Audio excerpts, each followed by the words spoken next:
வணக்கம். நான் தான் திருமதி புஷ்பா ராமசாமி. இப்போ வட்டாரத்தில் ஒரு பாடகியாக இருக்கிறேன். இந்த துறையில் நான் ஒரு 31 ஆண்டு காலமாக பாடிக்கொண்டு வருகின்றேன்.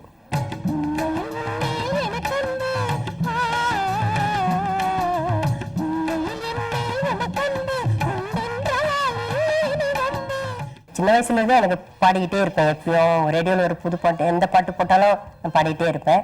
அது எனக்கே அது ஒரு தானாக வந்ததான் சொல்ல முடியும்.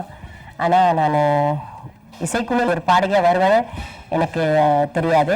அப்புறம் ஈப்போக்கு நாங்கள் 1973 நாங்கள் வந்தப்போ அப்போ தான் எனக்கு தெரியும் அங்கே இசைக்குழு இப்படி ஒரு நிகழ்ச்சி நடத்தி அதில் பாடுறாங்க அப்படின்னு தெரியும்.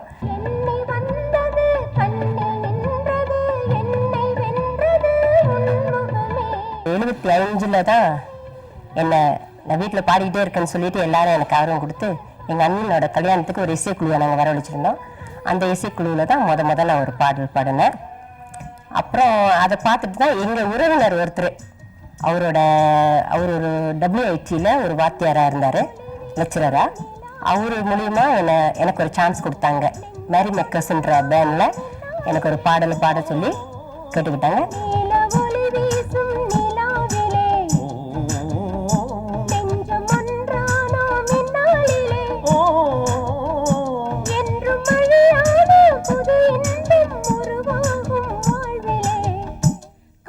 கதை பேச இது நல்ல நேரமே, நாமே கதை பேச இது நல்ல நேரமே. நிறைய இசைக்குள்ள நான் பாடியிருக்கேன். ஆனால் இப்பொழுது நான் 30 வருஷமா இப்போ நான் வெண்ணிலா ஆர்ட்ஸ் அந்த குரூப்ல தான் நான் நிரந்தரமா ஒரு பாடகியா இருக்கேன்.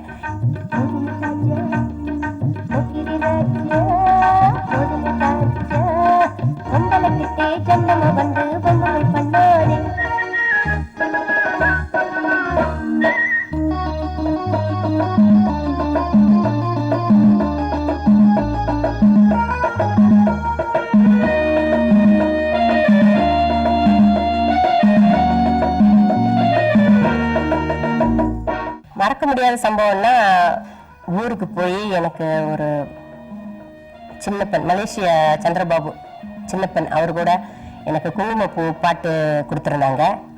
அந்த பாடலை ரெக்கார்டிங்லேயும் என்னால் மறக்க முடியாது. ரெக்கார்டிங் கொஞ்சம் சிரமப்பட்டு தான் அவரு கூட எனக்கு ஒன்றும் பிரச்சனை இல்லை, ஆனால் பாடணும். அப்புறம் ஷூட்டிங் அந்த பாட்டுக்கு என்ன ஒரு கொஞ்சம் ஆக்ஷன் செய்ய சொல்லியிருந்தாங்க. அந்த பாட்டுக்கு தான் கொஞ்சம் பிரச்சனை. எனக்கு ஆட தெரியாது உண்மையிலேயே. ஆனால் இருந்தாலும் விடிய காலையில் 3 மணிக்கு ஆரம்பித்து விடிய காலையில் வரைக்கும் அந்த ஷூட்டிங் எடுத்துக்கிட்டு இருந்தாங்க. அதில் என்னால் மறக்கவே முடியல. இன்னைக்கு நினைச்சாலும் அது ரொம்ப பசுமையாக இருக்குது எனக்கு.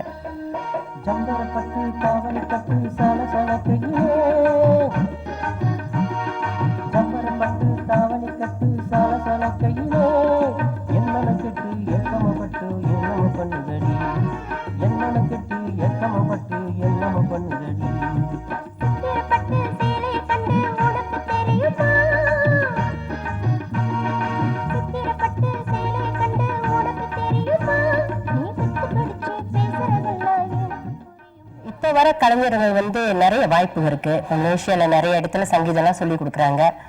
அப்புறம் அவங்க முறைப்படியே அந்த சங்கீதத்தை கற்றுக்கிட்டு நல்ல தாளம், உச்சரிப்பு, சுருதியெல்லாம் பார்த்து அவங்க நல்லா பயிற்சி எடுத்துட்டு அதுக்கு பிற்பாடு அவங்க ஸ்டேஜ் ஷோவில் போய் பாடுறது ரொம்ப நல்லது.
தாரா சந்திரிகை உலாவும் நிலையிலே தவழும் நிலவின் அலைதனிலே சுவைதனிலே தாரா சந்திரிகை உலாவும் நிலையிலே தவழும் நிலவின் அலைதனிலே தேன் மலர் மதுவை சிந்திடும் வேலை தென்றல் பாடுது தாலேலோ ஆஹா இந்த நிலாவினிலே ஓஹோ ஜெகமே ஆடிடுதே ஆடிடுதே விளையாடிடுதே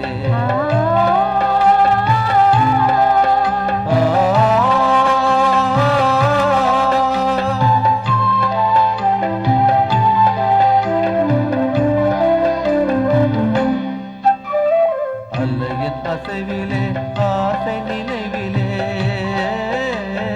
நிலை மறந்தேங்கும் நேரத்திலே காலத்திலே அலையின் அசைவிலே ஆசை நினைவிலே நிலை மறந்தேங்கும்